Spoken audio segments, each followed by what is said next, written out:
Hello mga manay! Isang magandang araw sa ating lahat. Kamusta kayo dyan? Sana ay nasa mabuti kayong kalagayan. So ngayong araw mga manay ay natapos ko nang inihatid si Phyllis sa paaralan. Tapos si Ate Fiona ay hindi umuwi kasi nagbaon siya mga manay.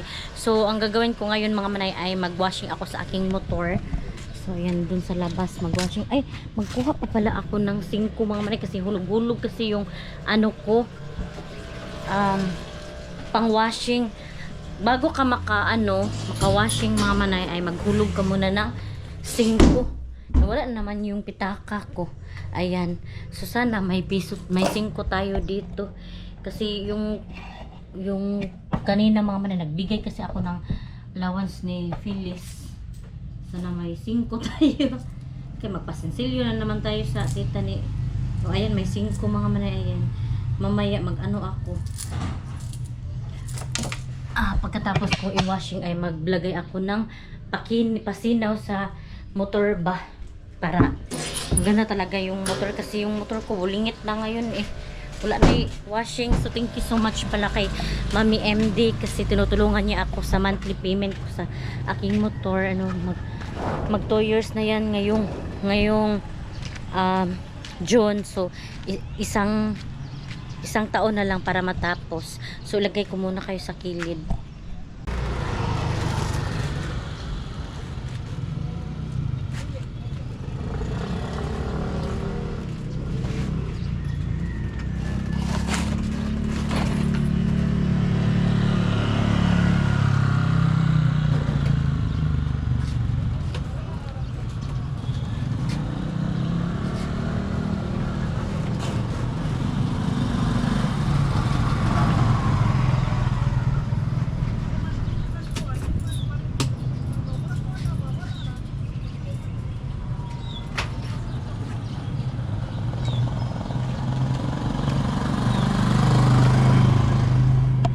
So ayan mga manay, sinit ganyan ko tapos ipa-stand ko yan mga manay. So bago mag-washing ay maghulog muna dito ng 5. So wait muna kasi ipa-stand ko muna tong motor.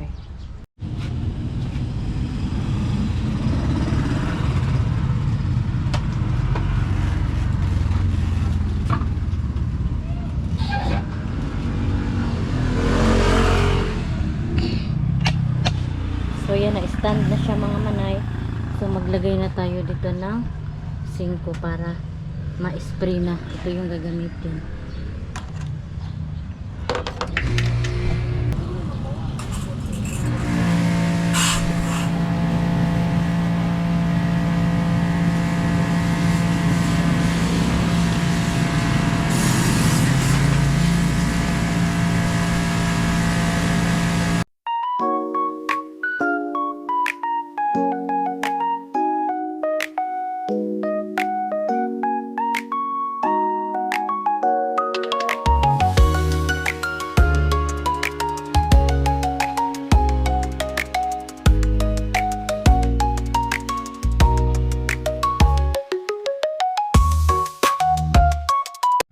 So ayan na malinis na siya mga manay. Patuyuan ko muna to.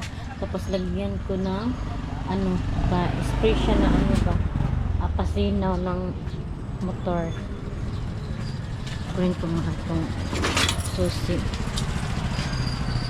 So ang ilagay ko ito mga manay para maging makinis yung motor natin ay ito siya. Binili ito ni Mr. sa pabilihan ng ito mga manay ito pakinisin ko kapag matuyo na itong motor ko. Ayan pakinisin ko mamaya ayan para makinis yung motor natin, masinaw ba. So pasok muna ako sa loob mga manay kasi may tutupiin pa akong mga damit. Tapos ito yung weather natin na yung mga pulis na dumadaan. Ayan yung weather natin yun makulimlim ba, daming dumadaan dito mga manay. So yun, pasok na tayo mga manay kasi magtupi pa tayo tsaka maghugas ng pinggan. Madami pa akong gawain dito sa bahay mga manay. So pasok na tayo. Ako lang mag-isa dito mga manay kasi si Mr. ay na ba, nag-duty na. So kami na lang 3 mga bata kasama ko.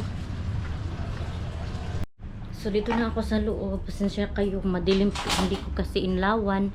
Ayun yung tupiin ko mga manay. Tapos maghugas pa ako ng pinggan. Ayan, natapos na ako maglinis dito sa bahay. Pero alam niyo naman, kapag dito tayo sa bahay, ulit-ulit yung mga trabaho, maghugas ng pinggan, magtupi, ganun. Ganun ang buhay nanay, mga manay, sakripisyo talaga tayo. Ayan mga manay, yung mukha natin, mga manay, medyo makinis na siya kasi meron akong in-apply sa aking mukha para maging makinis at nagkakaedad na tayo mga manay. March 1 birthday ko na, so mag 37 na ako mga manay, matanda na tayo. So ganyan talaga mga manay, pero stay strong tayo at stay healthy. Kailangan tayong mag-ingat sa ating sarili para iwas sakit kasi mayroon tayong mga anak. So yan, maghugas muna ako ng pinggan.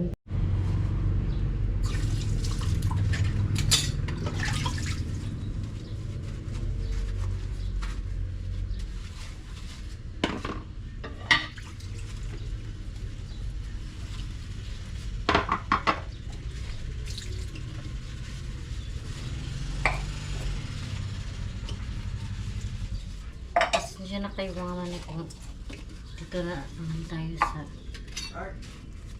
Pwede na 5 nga, gagmay. Oh! Pwede ra!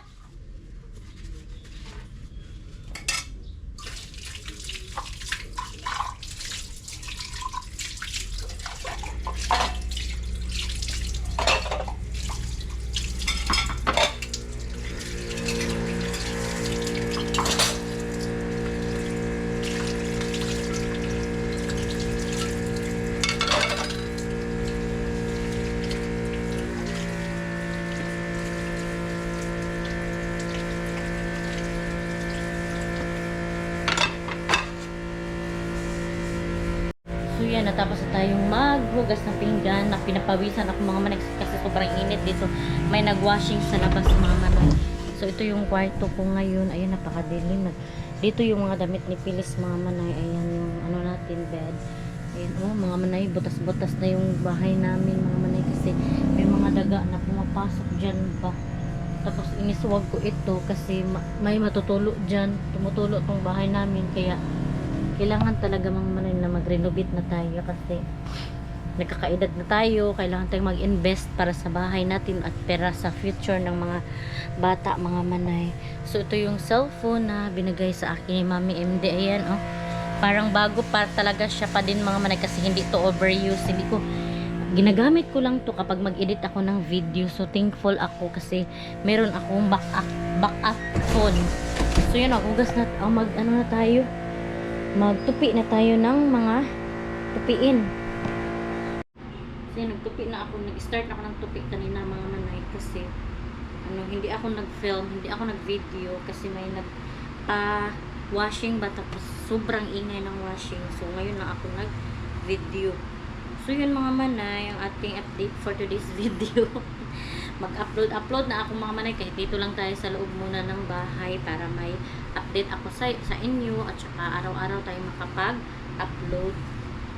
Alam nyo mga manay, kanina noong pumunta kami ng night market kasama si Saldi at si Phyllis, nagkita kami ng kaibigan ko sa college doon sa night market.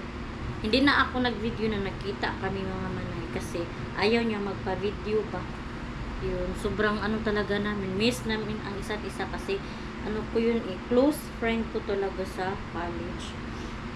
Yun, kasi ganyan talaga mga manay no, kapag meron tayong mga kaibigan o kaya mga close friends sa mga nakaraan ay ma-miss talaga natin at ma-sink sa isip natin yung mga memories, yung mga alaala, diba, yung mga happiness na nangyari sa buhay natin noong nag-aral pa tayo. Nakakamiss diba? Lalo na yung bata pa tayo, mga karanasan sa buhay. Ako mga manay, dami kong karanasan sa buhay talaga. Kaya kahit anong hirap ng buhay mga manay, kakayanin para sa pamilya.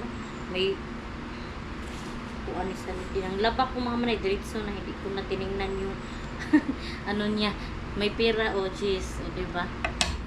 Sa iba mga manay, nilagyan ng 1,000, ganun, may laman yung nila.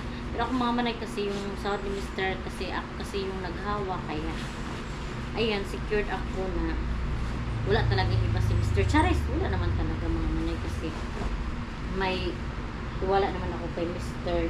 Diba? Sabi nila mga manay kapag in uniform daw may mga kabit-kabit yun. Pero hindi eh. Magtiwala ako kay Salvi. Basta magtiwala ka lang, huwag kayong mag-isip na kung ano, kasi kapag mag-isip na kayong ano, yun ang kagubotan. Wala pa mang kukoy ng sakpan, wala pa naman akong nahuli, diba? So, okay lang yun.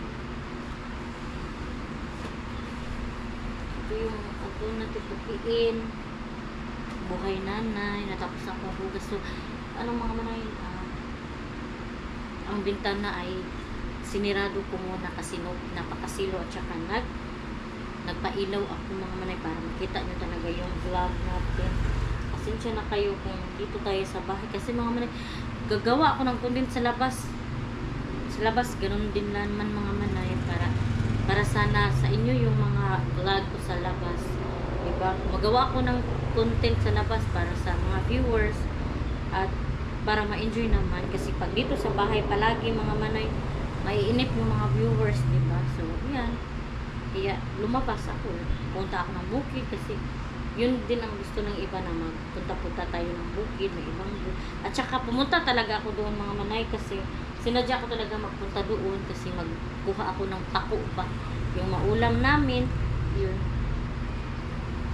So, ako na lang mag-isa dito mga manay. Ang ganap ko lang pagkatapos kong magtupi mga manay ay manood siguro ako ngayon ng Netflix. So, thank you so much sa iyong support. Pasensya na kayo kung dito muna tayo, di ba? Plano namin yung saldian naman ay mag-negosyo para mag-improve naman tayo. At saka, may dagdag kita pa. Kahit may utang tayo, meron naman papasok na income, di ba? So, tapusin ko muna itong mga manay para mabilis yung gawain natin. Tapos, magkapahinga na ko ako. So, thank you so much sa inyong panonood. Sa mga hindi pa pala nakasubscribe, please subscribe my YouTube channel and click the notification bell para updated din kayo sa aking next video. See you in my next vlog, mga manay. Bye-bye and God bless. Ingat po kayo parati.